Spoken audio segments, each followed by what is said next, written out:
What is up, party people? Oh man. My name is Hannah, but you can call me Han. I'm 29 years old. I live in British Columbia, Canada. And I'm trying my hand at becoming a YouTuber. I have a part-time job by day, and I moonlight as a photographer, or at least I'm trying to start up my photography business. My goal with this channel is to make videos about photography, about wellness, and about lifestyle stuff. I'd love to have you a part of this community that I'm trying to cultivate. Yeah, so if you're interested in hanging around, watching some videos about that kind of thing, hit the subscribe button, become the 5th or 6th subscriber.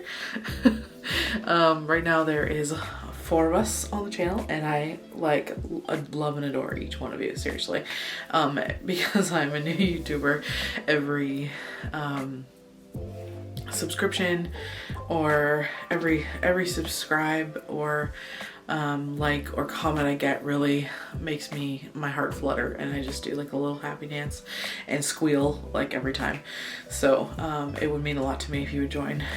And I hope to hear from you also about what you'd like to see on this channel within those topics. And yeah, so yeah. So thank you to the next galaxy and back, from my heart to yours, for being here. So today I am going to talk about a couple of things. First being mental health, my experience with mental illness, photography, and how for me, when my mental health started to suffer, how photography brought me back down to earth and really was a vital tool in my recovery journey.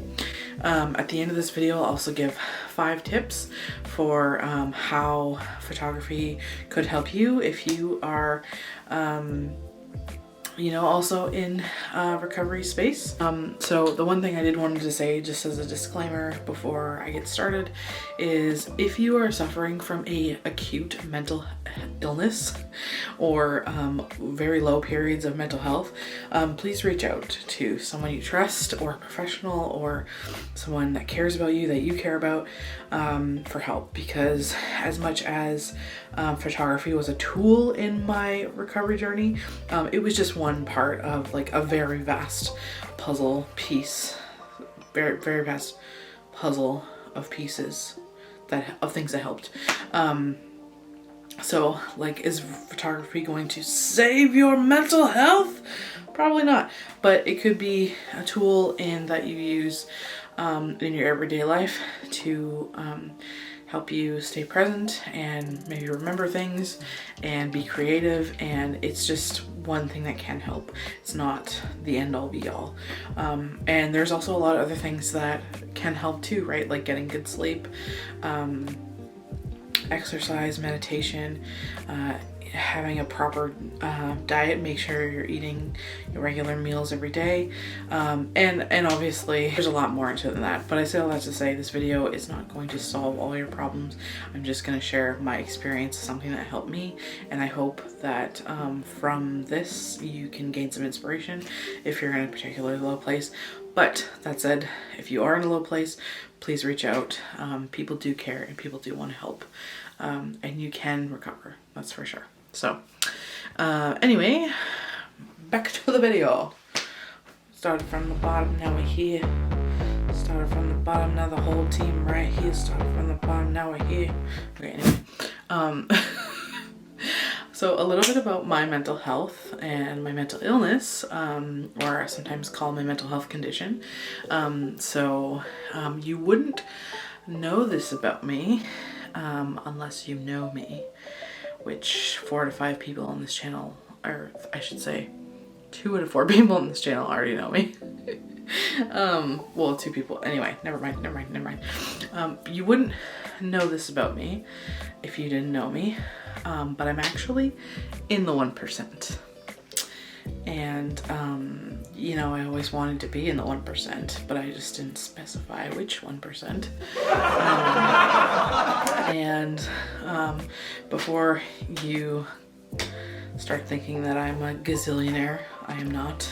I would love to be, but I'm not. But I am in the 1% of Canadians with schizophrenia. So you might not expect that from me just by looking at me or just by an everyday conversation with me at this point in my life. I am very fortunate that I have found a medication that works for me very well along the way, and I'm very grateful. Not everyone with the same condition I have has a medication that works, and everybody has a different baseline. So the illness will sort of manifest in different ways in different people. So I can only tell you my experience and what has worked for me. Yeah, so I'll tell you a little bit about my experience with psychosis and schizophrenia. So on this medication that I'm on, I'm able to read and write and have in-depth conversations and basically have a normal life. But when I'm not on medication, things look very different for me. So I can easily become very delusional. I can hear voices. Delusions are kind of like these narratives that take place in your brain that are very in-depth and often based in not reality. They're based in imaginary things. And I tend to experience like the whole gambit of positive and negative and cognitive symptoms. So when I'm not on my meds or when I'm unwell, I can't really read or write or have conversations in the same way that I can like right now. So I'm gonna give you some examples of some delusions that I have had. And also, if you notice me like kind of looking into the distance and making a motion like this, it's because I have a script on my iPad because I need one. So some examples of delusions that I've had are once when I was very unwell. This was my second hospitalization. I was in the hospital and I had this weird like gurgly sound in my stomach, and my brain told me that I was pregnant with a frog. And I basically walked around the hospital floor like with my hand on my stomach, like very much thinking like, how am I gonna explain this to my friends? Everybody's gonna think I'm like crazy, like this doesn't make sense. And I like had believed it was like the Jesus frog. It's so funny to say out loud, but in that like that God put a frog in my stomach. Yeah, it was just so wild. But it feels totally real in the moment, and when I am in that state, I have no concept that it's not real. It feels and I act as if it is 100% real. And so another example is during my last episode in 2020. I was in my bathroom in the tub, and I saw a time portal open up in my bathroom, and it looked like space or like heaven was on the other side of it. And it felt like I could touch it. It felt very like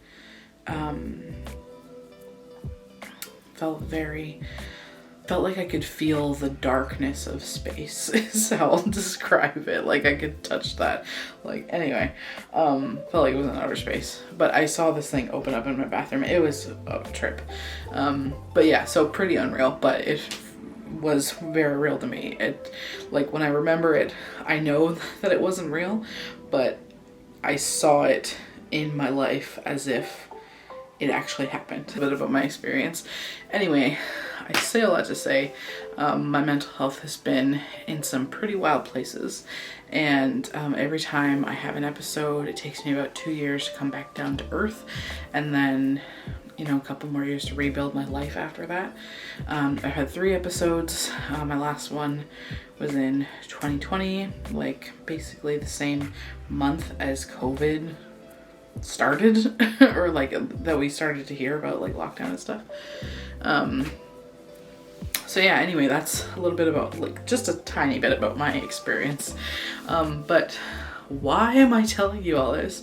And what on earth does this have to do with photography?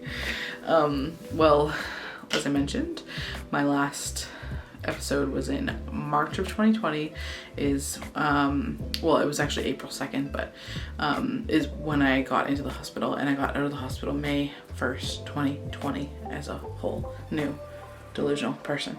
And yeah, like I said, I was very delusional when I got out of the hospital still, but I was back on meds, and I had a care team and blah blah blah, so I was able to live independently. I wasn't at risk of harm to myself or someone else. So that's the criteria for being allowed back into society. But I was still very much delusional, but I was safe.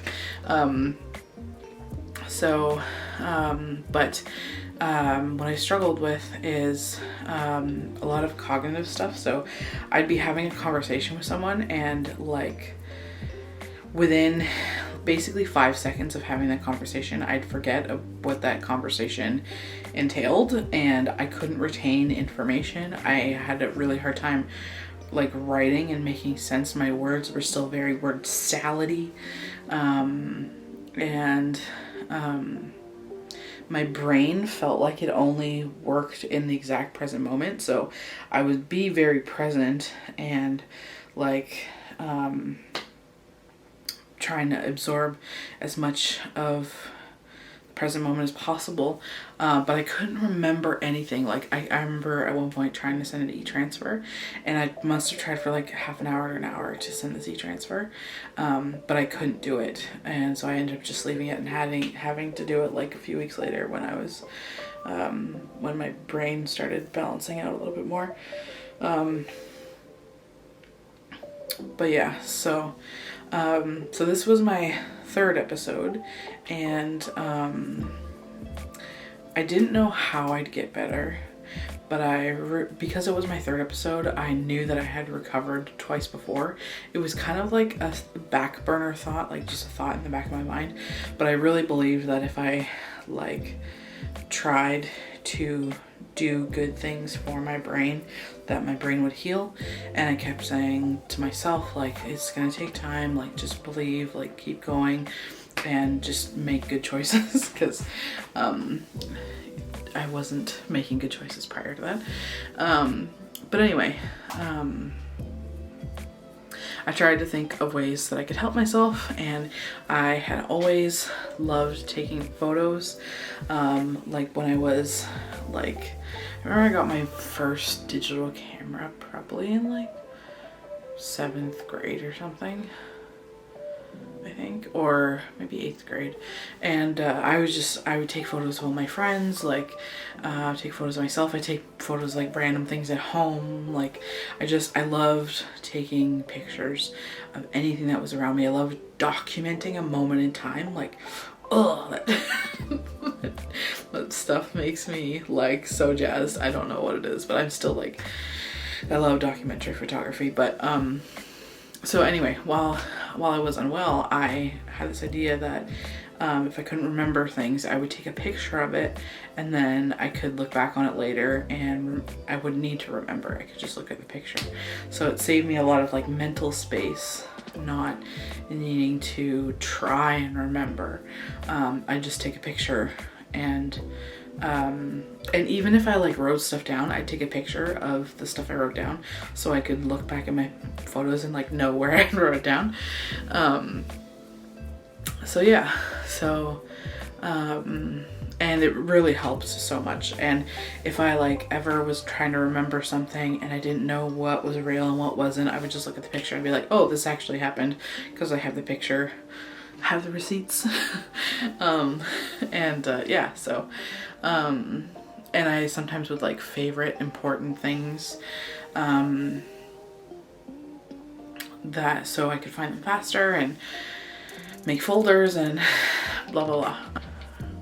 Oh, I also started taking more photos and videos of myself so I could have like an idea of like what I looked like in a situation, or like so I could remember myself from that moment in time, because my idea of myself in those times were very skewed, and like I didn't have an actual grasp of like sometimes my brain would picture myself as a cartoon, and so I'd when I saw a picture of myself in a moment in time, I was like, oh no, that's what I look like, I'm not a cartoon.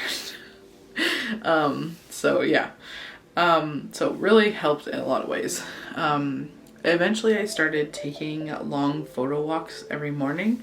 I started this like pretty much right after I got out of the hospital, and yeah, it helped for a number of reasons. Like at first it helped me get out of my house first thing in the morning, get fresh air, get some sunshine, and I also like made it a goal of mine to like take as many pictures as I could, and also to notice as many things as I could. And so with that mindset in mind, like I'd take pictures, and I'd be like looking in my environment for things to take pictures of, or like looking at things new ways, and that really helped me too, because it really helped me to be mindful of my surroundings and to notice what was around me, that if I was either driving or if I was like walking with my head down, that I wouldn't notice. And this really taught me a lot in mindfulness. And I mean, I'll make a video about mindfulness in another video, but it really just taught me to pay attention to what was around me, and to look up and partake in the world rather than like keeping to myself. Yeah, and so for basically like a whole year I took pictures of like literally everything. Like I have over 50,000 photos on my phone, and like a lot of them are duplicates or multiples or useless, because I would like take like burst photos, or I'd like take a lot of multiple photos like at once.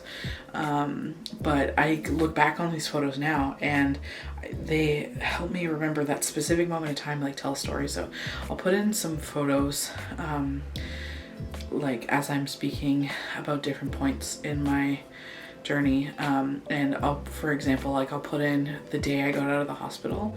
I'll put this photo here, and you can see it in my eyes, like I look bonkers, but that's like I was having like a very intense delusion at that moment, and I mean, it's very evident when I look back at that photo now. Like I can realize like how like exactly the state I was in, and compared to now where I'm a lot more functional. So yeah, but I'll insert some photos for my photo walks and whatnot to give you a visual.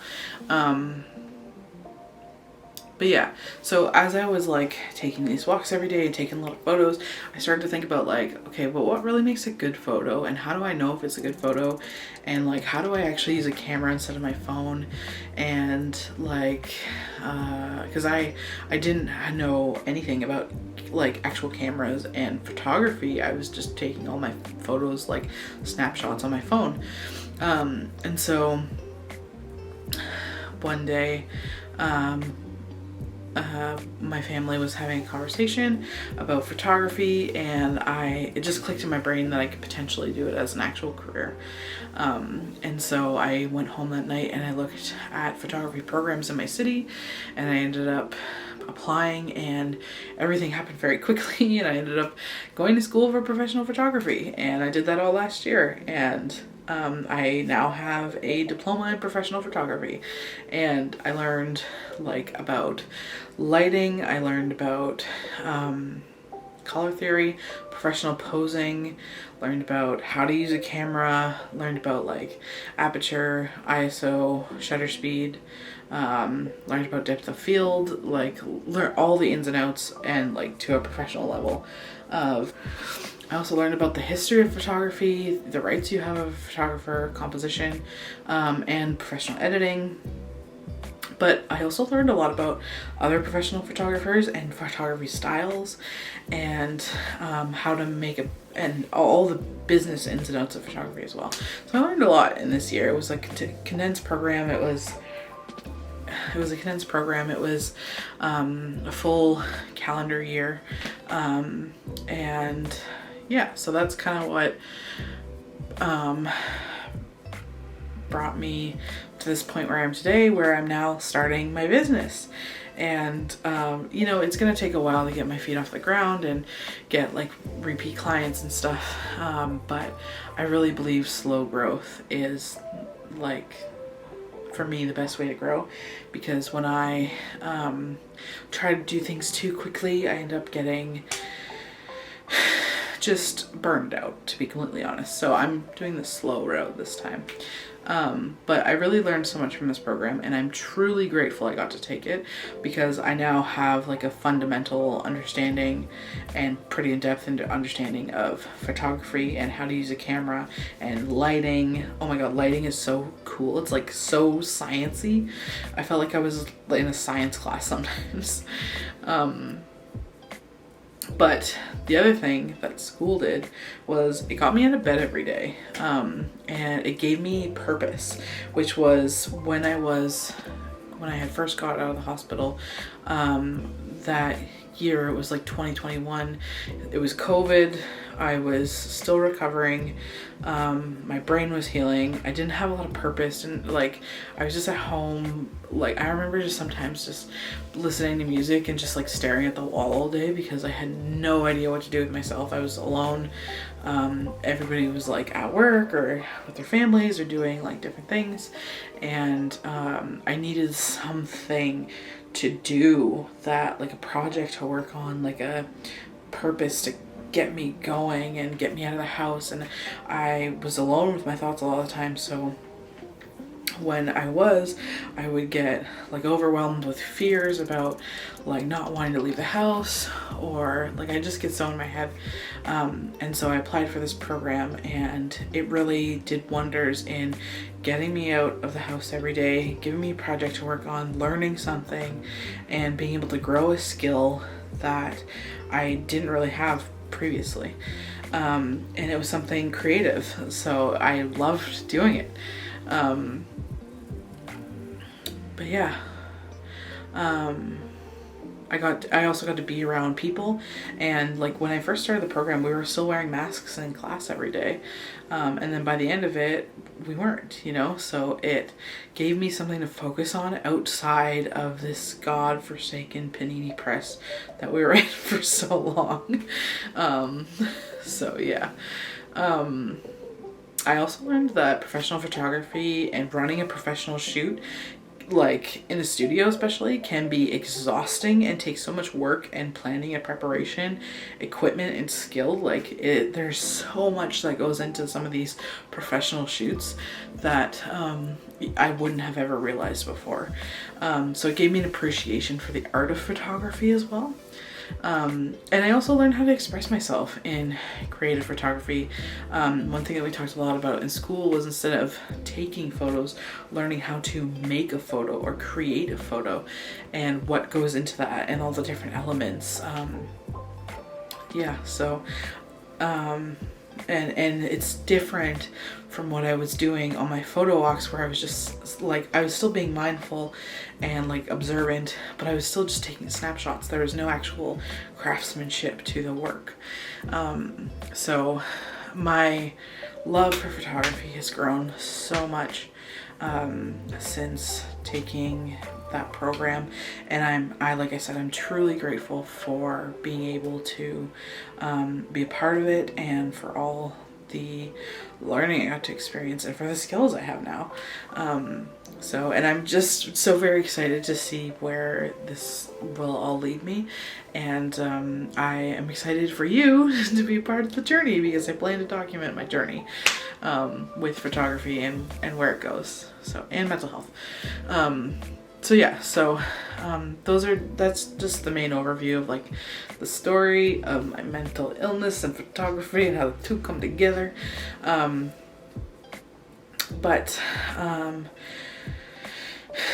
But I know you just didn't come here to hear my story. I mean, some of you might have, but I wanted to leave you with a couple of tips that if you're interested in photography or you need a creative outlet and are wanting to try photography, just some tips that I picked up along the way. From my experience, I have 5 tips, so keep watching for that. First tip is to start sucky. And by that I mean like the worse you are at the beginning, honestly, is the better, because in there lies the ability to grow and learn. So start with being terrible, being unaesthetic, being like not knowing what to do. That if that's your starting place, you have like just like you will learn from other people and you'll learn from your feedback. And so start sucky and just go into it with a mindset of what can I learn.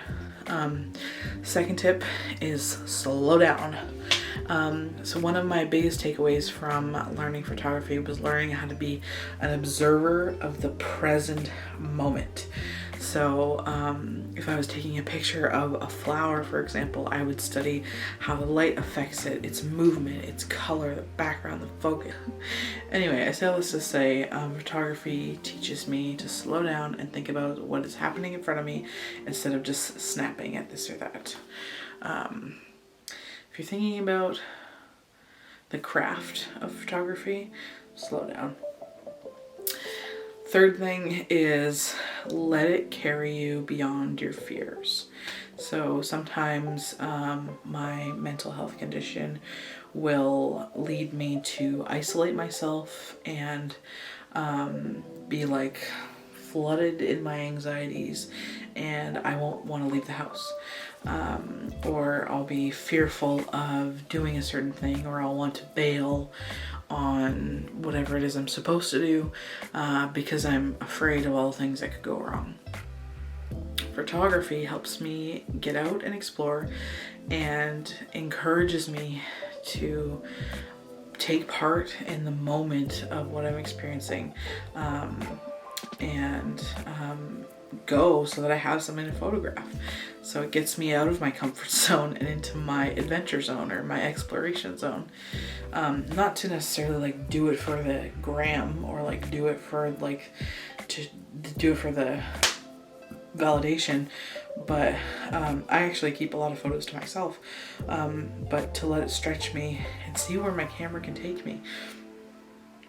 See what experiences I can have if I just say yes to the experience and bring my camera and see what we can make happen. And that's, to me, where the magic comes from. Because, you know, we can imagine a photo a certain way, but I always find it turns out better than I imagined, especially when we let spontaneity take over. Anyway, so that's my third tip. Fourth tip is you don't need to be a professional to take good photos. So as much as having, you know, like a DSLR or a mirrorless camera, you know, is a great tool in taking photos. You can have a film camera, you can have a point and shoot camera, you can have an iPhone camera or a shitty cell phone camera.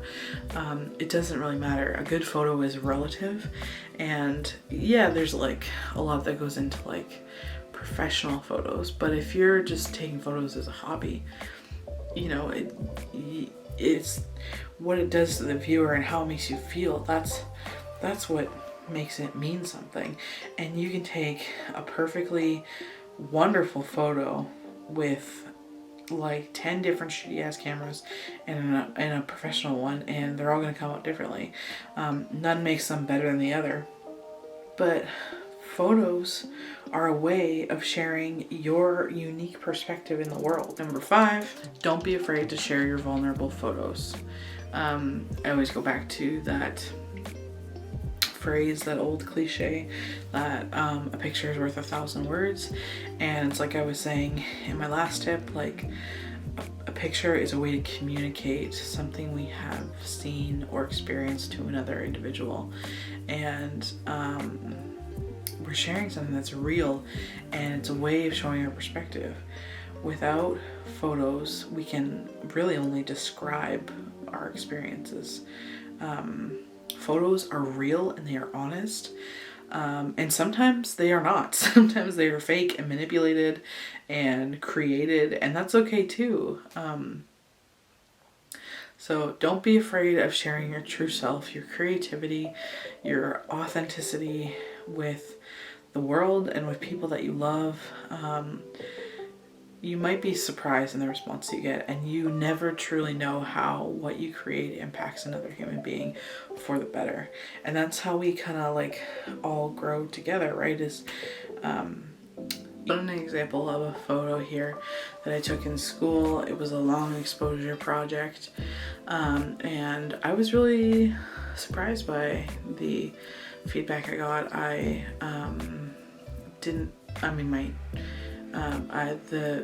My teacher gave me shit for it because it technically blah blah blah whatever, but the comments and the way it impacted my friends and family like really spoke to me, and I didn't think I was really like down on myself about it because I didn't think it was great, or I wasn't sure if it was great, but then I saw the comments that everyone made and it really made me feel good, and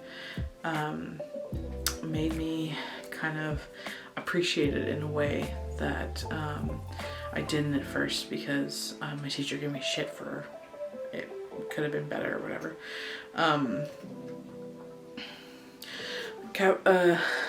Side point to that is that I'll say that not everyone will respond to your photo the way you think they will, and everyone will respond differently, but it's not your responsibility to manage their responses and criticisms. So just take what works for you and leave the rest. Yeah, okay, but that's basically about it, all I have to say for today.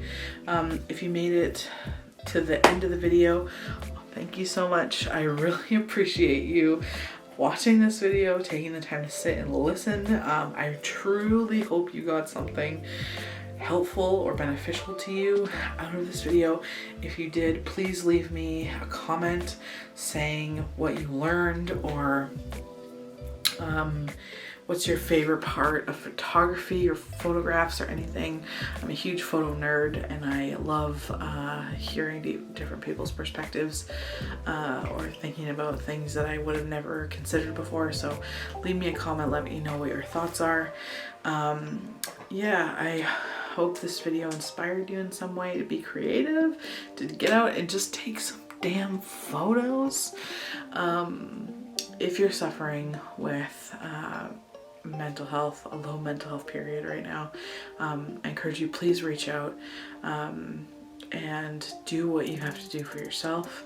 I hope that some creativity can help along the way in your journey, whether that's photography or drawing or music or whatever, right? It's all these things are an outlet that help us to get through the muck. Yeah. But anyway, that's all I'm going to say for now. Thank you for watching, and if you like this video, please give it a thumbs up. It really helps the algorithm, and because I'm a smaller channel, the smallest channel, it just lets me know how people are receiving my videos, so it means the world to me. I hope you have an excellent life, and thank you for being a friend.